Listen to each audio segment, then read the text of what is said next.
दमोह जिला कलेक्ट्रेट कार्यालय में आगामी ईद को लेकर के शांति समिति की एक बैठक का आयोजन किया गया, जिसमें शांति समिति के सदस्यों के साथ मुस्लिम समुदाय के अनेक समितियों के पदाधिकारी सदस्य मौजूद रहे और इसको लेकर के विभिन्न दिशा निर्देश जो शासन के द्वारा तय किए गए हैं उसके विषय में जानकारी दी गई। क्या कुछ कहा एसपी, कलेक्टर और समिति के सदस्यों ने इस बैठक के दौरान और उसके बाद आपको सुनाते हैं। आम दिनों में नॉर्मल दिनों में आप कम से कम 1% या 2% तो हमको 500 आदमी की परमिशन दें। आपका जो भी सोशल डिस्टेंसिंग और जो भी शासन की गाइडलाइन उसका हम पालन करेंगे, लेकिन सर ऐसा न करें कि हम उसमें जैसे मस्जिद में 50 व्यक्ति एट ए टाइम नहीं सर, वो कम ज्यादा नहीं सर, क्या होता है सर, आप अपन दमोह की बात नहीं कर रहे हैं, अपन जो सामूहिक बात कर रहे हैं, कोरोना मस्जिद सब जो व्यवस्था निर्धारित कर रहे हैं। आप सर एक अधिकारी जन हैं, हम लोग ज़्यादा आपसे बात नहीं कर सकते, लेकिन सर स्थिति आप भी समझ रहे हैं कि जब धर्म सबसे पहला पॉइंट हमारा यही होगा कि आप अभी 2 दिन पहले क्या गाइडलाइन नहीं थी,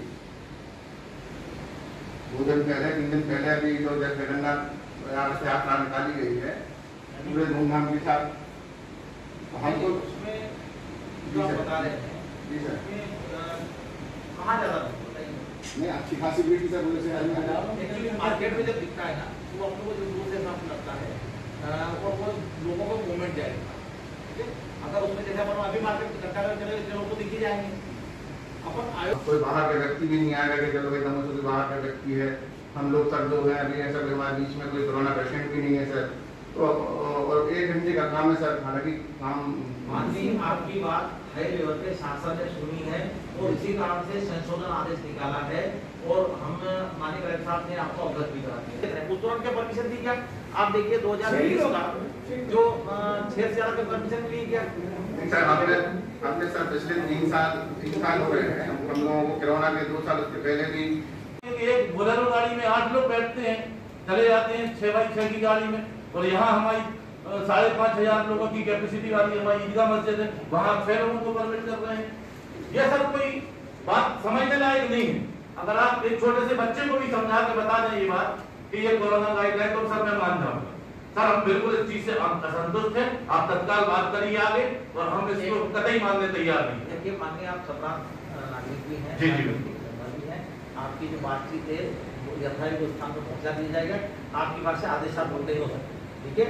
आप कलेक्टर या हमको आदेश ये होना चाहिए, आप अनुरोध कर सकते हैं, आपकी बात वहां तक पहुंच जाएगी। हाँ, अनुरोध ही प्रॉपर तरीके से प्रस्तुतिकरण भी प्रॉपर होना चाहिए। हाँ प्रॉपर है सर, और ये हम लोग अब तक लगातार 3 साल से हम लोग इस चीज को है, हमारी बहुत बड़ी है कि जब हम लोग जो है कोरोना प्रोटोकॉल को स्ट्रिक्टली पालन करें।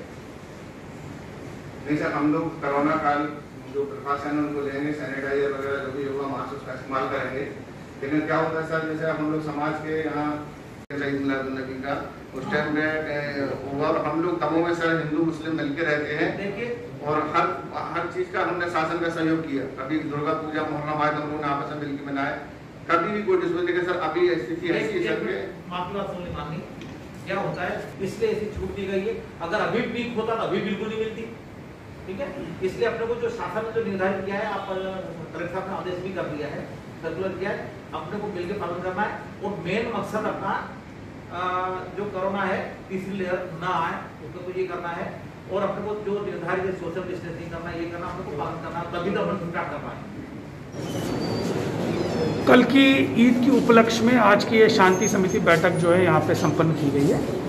तो शासन के जो कोरोना प्रोटोकॉल आई है, जो नियम आई है, उसके बारे में पूरी हम लोगों ने यहाँ पे जब भी अपने सदस्यों को और सभी लोगों को इसके बारे में अवगत कराया गया है, और ये कहा गया है कि जितने भी अपने पूजा घर या मस्जिद होंगे और वहाँ पे भी कोविड प्रोटोकॉल के तहत मैक्सिमम 50 लोग जो है अपना प्रेयर ऑफर कर सकते हैं, और उसको ईदगाह को छोड़कर ये प्रेयर ऑफर कर सकते हैं। तो सभी लोगों को इसके बारे में अवगत कराया गया। लोगों का कुछ सुझाव भी आए हैं, वो सुझाव जो अपने स्तर पे जिसको हम लोग क्लियर कर सकते हैं उसके बारे में हम लोगों ने किया कि ये पूरा यहाँ ही उसको क्लियर करने का प्रयास करेंगे, और जो शासन स्तर से हम लोगों को इसकी मार्गदर्शन मिलना है वो मार्गदर्शन के लिए हम लोग शासन को इसके बारे में करेंगे और सभी लोगों को इसके बारे में अवगत करेंगे। और फाइनली ये निर्णय लिया गया, सब लोग और हर्ष से ये अपना त्यौहार मनाएंगे, लेकिन कोविड प्रोटोकॉल को दृष्टिगत रखते हुए ही मनाएंगे। सभी लोगों को शासन का जो निर्णय हुआ है या गाइडलाइन हुआ है उसका प्रोटोकॉल का पालन करते हुए सभी लोग जो है त्यौहार को मनाएंगे। तो ईदगाह में कितने लोग होंगे? अभी जो अपना सेक्शन 144 का जो होती है उसी के तहत जो है ईदगाह में ही प्रेयर ऑफर होंगे। एक ही टाइम में जितने लोग एक टाइम में एकत्रित हो सकते हैं उतने लोग ही एकत्रित हो पाएंगे, उससे ज़्यादा नहीं हो पाएंगे।